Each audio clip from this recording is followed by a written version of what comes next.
Well, there's a disturbing story we're following where a mother and a grandmother have been arrested in the death of a 13-year-old girl who was reportedly being held inside a cage.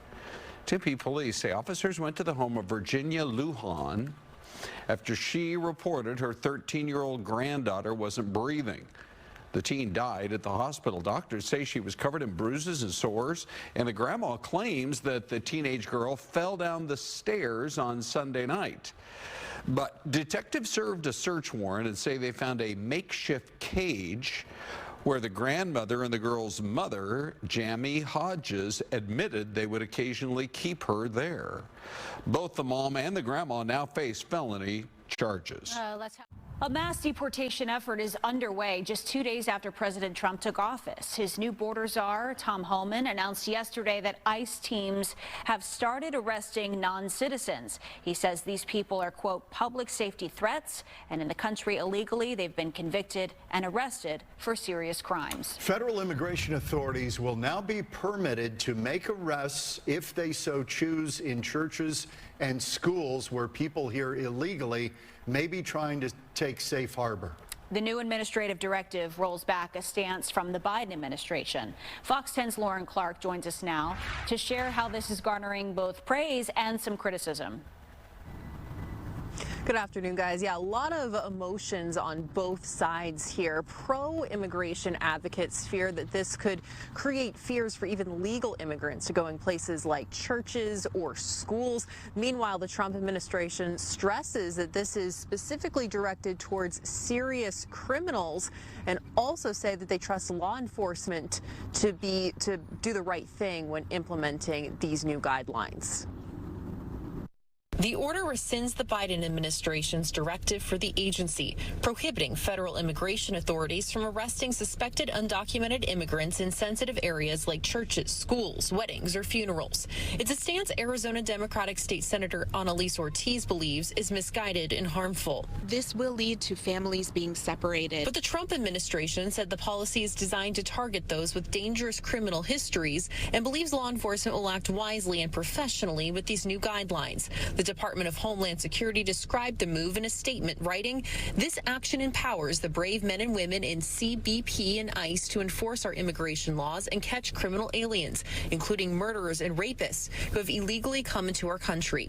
Criminals will no longer be able to hide in America's schools and churches to avoid arrest. The Trump administration will not tie the hands of our brave law enforcement and instead trust them to use common sense." I really want to stress here that the Trump administration continues to say that this is about criminals, but that's just not how this is going to play out in practicality. We have seen this in the past. When they conduct these raids, they sweep up anyone who is available. Yet several Republicans praised the move, pointing to the unprecedented number of border crossings in the past few years. The issue of immigration was a top one for voters and one President Trump campaigned strongly on towards a victory. But how schools and churches will comply is still unclear. In a letter to parents and families, Phoenix Union High School District wrote in part, "At Phoenix Union, we welcome all students who come through our doors and continue to offer every student a high-quality education without asking for immigration status." Republican State Superintendent Tom Horn is also unsure why ICE authorities should be in schools. They're starting out going after criminals. Criminals are not kids in school. And even if they extend it to people who are not criminals, they would be going after the adults. It wouldn't do them any good to go after the kids. So I don't think they're going to come into the schools. And the Mesa School District also put out a statement saying, in part, quote, "Our schools are caring and safe places and welcome to all learners." We have that full statement available on our website. That's fox10phoenix.com. Reporting live here in Phoenix, Lauren Clark, Fox 10 News. We're also learning more tonight about two major busts in southern Arizona, but the smugglers weren't transporting drugs. Instead, thousands of bullets. We have seen more and more of this lately, and on Friday, Pinal County sheriffs, they made their first bust on Interstate 10 near Eloy, thousands of rifle rounds for AK-47s. Later that same day, Cochise County Sheriff's deputies found 10,000 .50 caliber rifle rounds. 3 of the suspects are migrants who have requested asylum.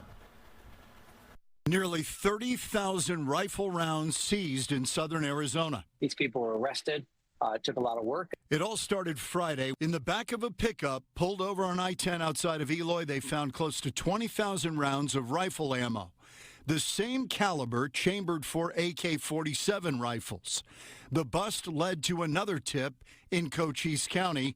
That's where sheriff's deputies found an SUV at a Motel 6 parking lot. Stuffed inside 10,000 .50 caliber rifle rounds, heavy ordnance, usually created for the military. Get it! Pinal County Sheriff Ross Teeple sent Fox 10 this statement, pointing to Mexican cartels. Quote, "The violence of the cartels has held that country hostage. 3 of the 4 suspects were migrants who had applied for asylum in the U.S., 1 from Cuba, 2 others from destinations unknown." But one thing for sure is that U.S. ammunition is a massively sought commodity in Mexico. It is priceless. Retired ATF Special Agent in Charge and current ASU faculty Bernard Zaper says the busts have the hallmarks of cartels. There's a couple things that are very interesting about this. The way that it was being transported, it wasn't concealed from the photographs of the arrests. It was very blatantly just stored in an SUV, which indicates to me that they probably had the crossing into Mexico completely arranged. That's the only reason why cartels exist, is because our demand for cocaine and fentanyl and human trafficking and all these other horrible things, that's where they thrive. In order to thrive, they have to be armed and violent. And having the firearms is one thing, but you have to have a steady supply of quality ammunition. Now, Zaper says the president's order designating cartels as terrorist organizations will escalate the violence tenfold. And sending or using the military to fight them has a long history going back to when President Vicente Fox was running Mexico, resulting in many deaths, including civilians. We've reached out to ATF and Homeland Security about the suspects and about this case, but they have told us they will not comment on an active investigation. Tonight on Fox 10 Investigates, the search for a missing elderly man from Phoenix has gone cold. His family expecting the worst, but they want answers about his disappearance from a state park in New Mexico. So where is Daryl Johnson? Fox 10 investigator Justin Lum takes us inside the case. June 29th, 2024. It's noon on a Saturday. New Mexico State Police Officer Jonathan Gonzalez speaks to a woman who reports a 67-year-old man missing from a campsite. What would be the reason for him to take off like that? That's what I'm saying. We don't know. I don't know if he went to look for a bathroom. I don't know if he, I am not sure. The missing person, Daryl Johnson Sr. Officer Gonzalez is dispatched to Conchas Dam State Park shortly after he arrives at the north side of the lake where a family of campers is waiting. Are you the one that called? So he came with you? Yeah. Drove out here. Drove with me in the van. And does he just walk off like this or what? Well, we're from Arizona. Johnson is from Phoenix and made the trip on the day prior. His son, Daryl Jr., and his daughter, Jana, say their dad never told them about a weekend getaway. He's described as quiet, low-key, and a proud grandfather who liked to fix things in his yard, known to loved ones as Bubba. He lived off the grid, so he just worked on his own. I can always say he was a big-hearted person. He always lent a hand to anybody that needed it. No questions asked. Now, more than 6 months later, siblings scroll through his old text messages with so many questions. We were laughing and he hugged me and then I went to Circle K to give him his chips and his soda. And that was the last. And then I got a phone call day before he went missing. But that was the last time I seen him. The initial New Mexico State Police report says Johnson joined Alejandra Diaz for the trip, a close friend that he lived with, along with her family for a birthday celebration. The entire group had more than 30 people. He was in this car? Yeah. Diaz is seen here on body camera. It's important to note that foul play has not been suspected at this point, according to police. I called Diaz, who says she went back to the campgrounds to meet with Daryl's family a week after his disappearance to search for him again. She says she's cooperated with police and wants Bubba back home like everyone else. The report says she woke up early on the morning of June 29th to find Johnson's tent empty, last seen him around 11 the night before. Johnson's daughter-in-law, Michaelyn Memely, is calling for more to be done. My gut has one feeling and, my heart has another, but I really do think something happened to him. And again, I can't tell you if it was an accident or on purpose. So he was by himself? Yeah, all by himself. It was pretty late, like 12:30, 12:45. A camper tells the officer that Daryl asked for a flashlight, and after borrowing one, he walked south on the shoreline before turning around to go north, back towards his campsite. 2 days after Johnson went missing, an investigator flew a drone over the area of his campsite, but did not locate anything. Do you feel that there were enough resources put into the search by New Mexico State Police? Not at all. During the beginning stages of the investigation, New Mexico State Police did not put out a silver alert due to Johnson being of sound mind, per the report. He was entered into the missing persons system. NMSP also decided not to fly out a helicopter for the search because they say Daryl Sr. walked off from the campsite. A witness did tell police he saw a man walking along Highway 104 that morning. What was he wearing? He had a red shirt on. And he had a blue Walmart bag, but he was walking in the middle of the highway. Further information determined that man wasn't Johnson. And what about his cell phone? Police say it last pinged at the nearest tower to his campsite just before 2:30 p.m., more than 12 hours after he was last seen. My family, they all want answers on what happened to him, but the only thing I want is just to bring him home. Daryl is listed as 6 feet tall and 160 pounds. He has black hair and brown eyes. He would be 68 years old now. What would be your message to authorities in New Mexico that have been on this case? That there hasn't been no help from them, and they need to just take it serious, because I believe that they weren't taking it serious out there. New Mexico State Police declined an interview, but we asked about search efforts. The officer canvassed 10 to 15 campsites initially, and a spokesperson says NMSP did have a search and rescue team cover land and water areas. I just wanted to come home to us, not only for me and my brother, for everybody. I'm Justin Lum for Fox 10 Investigates. If you have any information, please contact New Mexico State Police. We have more information on how to reach them at fox10phoenix.com. And if you have a tip for our team, you can scan the QR code on your screen or email fox10investigates@fox.com. 6:01, we begin with a Fox 10 News alert. A police investigation underway at a Valley QT. Danielle Miller live on the scene out there at about the 101 freeway and University Drive in Mesa, close to the Mesa-Tempe border. Danielle.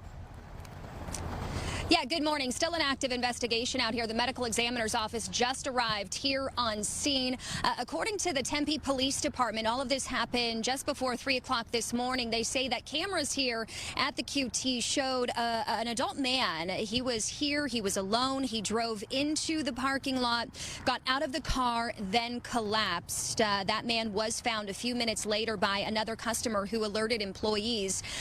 Detectives still here on scene trying to find out exactly what happened to this man, but according to the police department, they're saying that the possibility of a self-inflicted injury is being looked into at this time. But once again, this man was alone inside of his car. They are still investigating out here. We have detectives on scene. The medical examiner just arrived here on scene moments ago. So we'll be out here. Any type of new information that we learn about this incident, we'll definitely pass those details along. For now, though, this QT, it is just off of Price here on University. It is closed at this time. It is taped off as police continue their investigation. We'll send it back to you guys. The good chance that you've seen this at your local grocery store. Egg prices on the rise once again. Increasing prices being blamed on the recent bird flu outbreak. Consumer Price Index showing egg prices up 36.8% from last year. The U.S. Department of Agriculture says the viral disease was either directly or indirectly responsible for killing more than 20 million egg-laying hens in the final quarter of 2024. Farms are now required to cull all birds in an infected flock. Some consumer experts say new cage-free laws could also be contributing to higher prices. New details tonight about that rideshare passenger charged with murder, accused of killing her elderly rideshare driver. She allegedly ran him over repeatedly. It's a story we first told you about last night on Fox 10, and now court documents reveal much more about the case. Yeah, police say the 31-year-old passenger ran over her driver, as John said, with his car. And Fox 10's Lindsay Regis joins us live now with more of the story. This is just wild. Yeah, John and Christina, we know the driver and passenger got into an argument, so they both stepped outside of the vehicle. Then the passenger got back inside the vehicle, but this time in the driver's seat. 31-year-old Jordan Spalding faces second-degree murder charges. In her first court appearance, the judge set her secured appearance bond at $1 million. $1 million? Yes. Why would it be $1 million?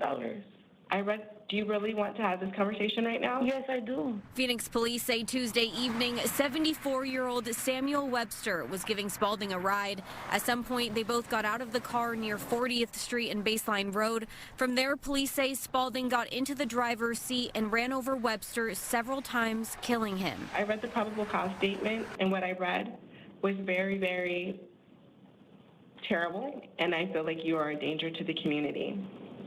That's why it's $1 million. It's $1 million.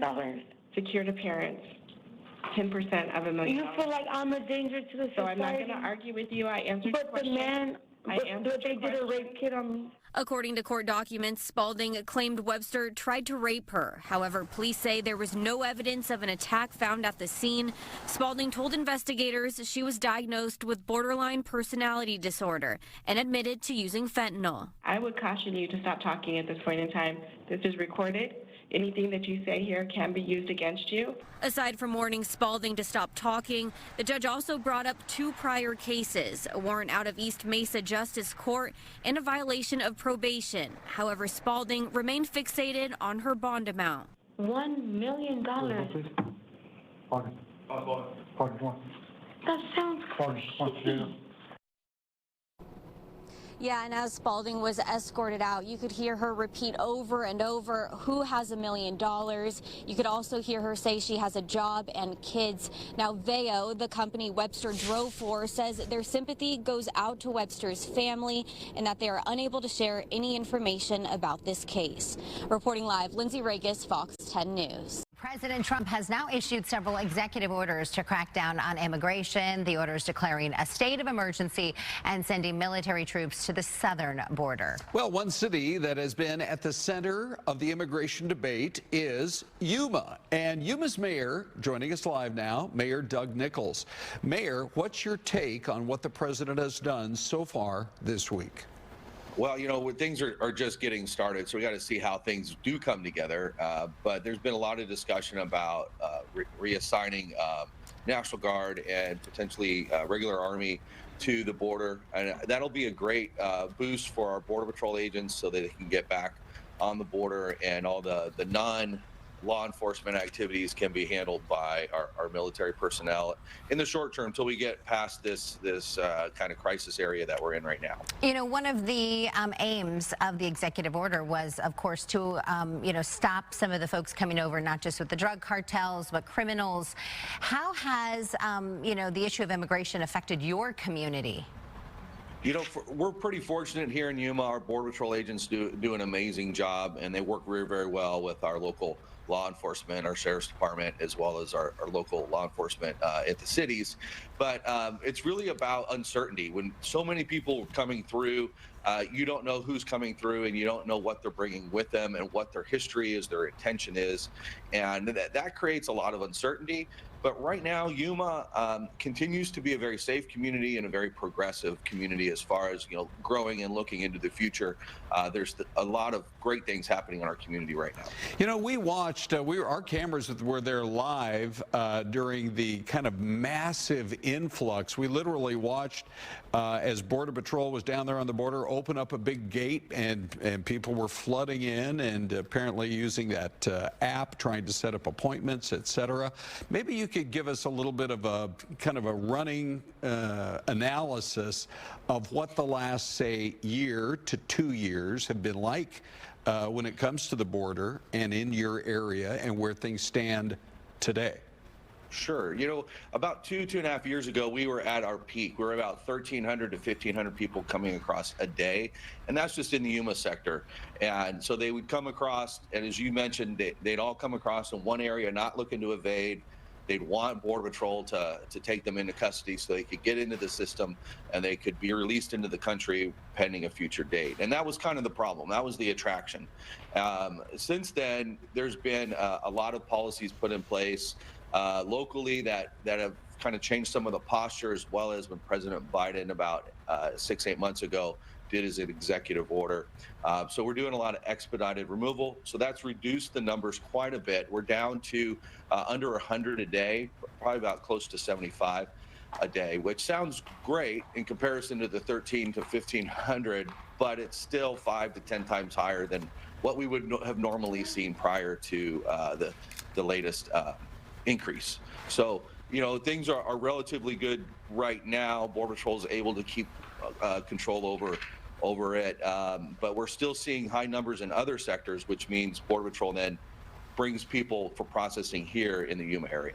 Okay, Mayor Nichols, thank you for your time this morning. We appreciate it. We look forward to chatting with you in the coming months about how the process actually takes place there in San Luis and in Yuma. Have a great day. Thank you. You too. Thanks, Mayor. Today, a Phoenix-based flight attendant is coming home on her final flight. Celinda Lavino was killed in a senseless stabbing this past weekend while on a layover in Denver. Nicole Christine joins us live from Sky Harbor with how her final descent into Phoenix was a tribute to her decades-long career. Oh, John and Christina, this was a solemn but beautiful homecoming for Celinda. I'll tell you what, it's hard to not get emotional seeing her come home and seeing all of her coworkers and friends just lining up to welcome her. Of course, the victim of a senseless murder, as you already mentioned. So this was the scene just a little bit ago outside of the B gates. B4 is the gate that she came into, and flight attendants lined the runway honoring her. There were so many people. Actually, an employee at the airport that we've spoken to said this was the biggest turnout he's seen for something like this. And this is a ceremony that is reserved for really solemn and special situations within the airline community. They each raised white roses and then placed them on her casket once it was brought off of the plane. It was just a beautiful tribute to someone who has spent so much time in the skies. Celinda's family was in attendance for the ceremony, including her sister Melanie, who is also an American Airlines flight attendant. Celinda herself dedicated over 30 years to this career, starting with American West in 1989. She was sadly stabbed along with 3 other people in what is being described at this point as a random crime. Another victim lost his life as well. We spoke with a fellow flight attendant, Alana Billingsley, who shared the impact this loss has on the entire airline community. Today's a sad day for Phoenix. We're bringing back the body of one of our coworkers, bringing her home on the planes that she worked on for the last 30 years. She was a very special person, so kind-hearted, loved animals, was a talented musician, just so interesting. You know, definitely somebody that's traveled the world and has lots of great stories. It's definitely a sad day for not just the Phoenix flight attendants, but flight attendants all over the world, because this really could have been any one of us.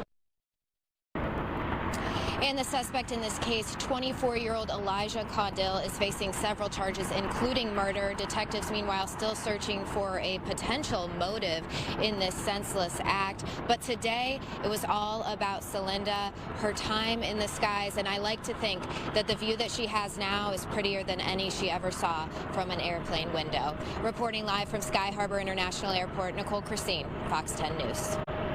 President Trump is flooding lawmakers with a whole bunch of new policies and executive actions. One of his most recent actions was plans to lay off all federal diversity, equity, and inclusion staff.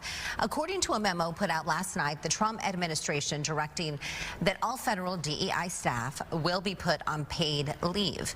It follows an executive order Trump signed on his first day, ordering a sweeping dismantling of the federal government's diversion and inclusion programs.